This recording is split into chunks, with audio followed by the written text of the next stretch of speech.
Hi there, Anke Herman, back again for another quick live video. I was just reading something at the bottom here, and this time I want to answer a question that somebody sent in a little while ago, which is sort of a bit related to my last video about how much money do you need to start a sewing business. And the question the lady was asking, she said she's just starting out, and so she was wondering what she should offer and how many items to make. And so the quick answer to both is, how do you know what to make? The only way to really know is to ask your potential clients. And how many items to make? The quick answer is as few as possible, until you know that people really want it. So I'm always kind of riding the point that it doesn't make sense to go out and invest a lot of time and material and money in creating something that before you're sure that people actually want it. And for a sewing business, you actually have it fairly easy, because you can always make something that you wear to start with. You can, make I've sold so many skirts just because I was wearing one.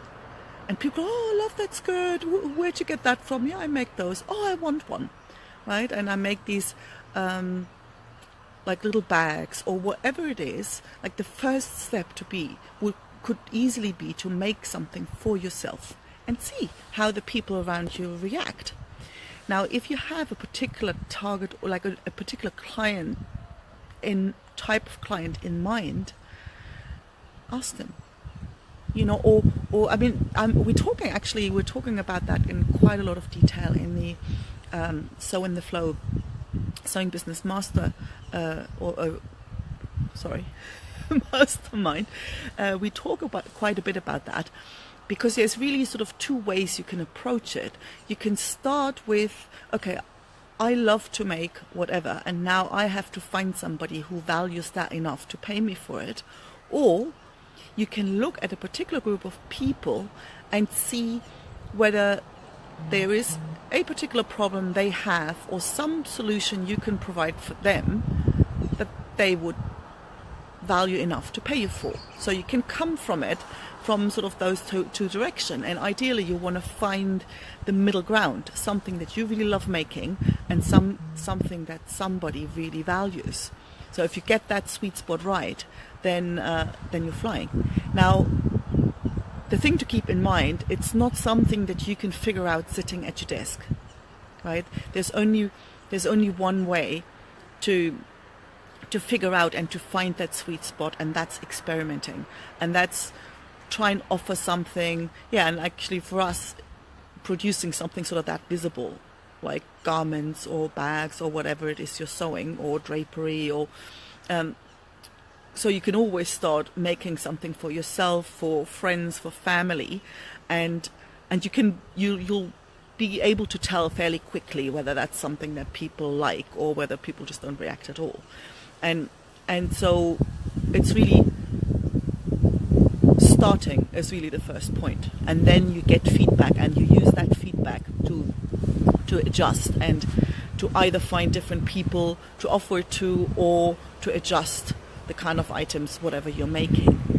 Now, the last thing you want to do is have an idea and then start, buying lots of material and making lots of those, just to find that nobody wants what you're making, and then you spend ages trying to sell that stuff. So that's really probably the worst way to go. I know it's a bit sort of scary to kind of think like, oh no, I've got to go and ask people. I mean, you kind of don't want to sort of pounce on them. So like, what can I make for you that you could possibly pay me for? So chill. Like, really allow that to unfold naturally, and you don't have to get it right from the start. You can start off, I don't know, like I had so many products that I then ended up not pursuing any further, because, like, say the doggy vests. I've probably talked about those before because they're really quite cute, like polka dot doggy vests. And so because I made one for my dog, and then we went for a walk, and all the neighborhood dogs, like the owners would, oh, I want one for my dog. And so I made a few, but it was like, you know, they're not that much fun to make. And to produce the quality that would really satisfy my expectations or my criteria for something that I want to sell, actually made them quite labor intensive. So to make that a worthwhile product, I'd have to charge more than people were prepared to pay for a little gimmick, a little piece of fun like that. So that I thought, well, you know, if I ever wanted to make one, I'll make one for my dog, and that's kind of that, or maybe for a present, but that's not something I'm looking at selling. And another area that I kind of dabbled in and didn't really go any further was belly dance costumes. Because like here in Granada where I am, there's a lot of Moorish influences, so a lot of flamenco performances have some sort of element of fusion or belly dance. So working for flamenco dancers is often belly dancers who want, you know, some sort of fusion inspired or whatever costume. And so I kind of thought, all right, you know, I'll give it a go and see what happens. And when it came to kind of sewing on the paillettes, and I'm like, that's just so not my thing. Like, there was actually quite a bit of demand, and I just didn't like it. I just simply didn't like it. So I never post a photo of any of that anywhere because I don't want anybody to know. And so I really don't want to go there. And on the other hand, when I first started, I didn't even know batas de cola. The skirts with those long trains, you know, ruffles on top and the bottom and wherever. I didn't even know they existed. And now they're my favorite garment to make. So, and that's only come out. And they weren't my favorite when I first started, because when you don't really know how to make them so that they move well, they're not much fun to make. You know, they are fun when you know what you're doing. And that comes over time. So really the point is, you won't get around talking to people and asking people, offering something and getting feedback, and adjusting over time. That's really the only way of figure out what it is that you can offer your clients in order to make a living doing that. And you really want to make as few as possible. That's why I always suggest not to shy away from custom orders, because custom orders have that big advantage that, you know, you're doing what you're making is to the requirements of the client. It's the color, so you know they're getting what they want, and you're not going to work on something that you then have to start worrying and wondering how on earth you're going to sell it now. So everything you work on is already sold, which takes a lot of pressure off. So you really don't want to go ahead, and you may, you know, if you have, I was called to have a little stand at a Christmas market here in the village. I think it was last week or the weekend before.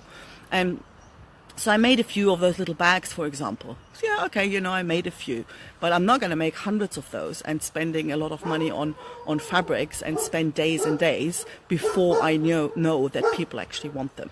So you really want to make as few as possible of whatever you try and offer before you know that people actually want those.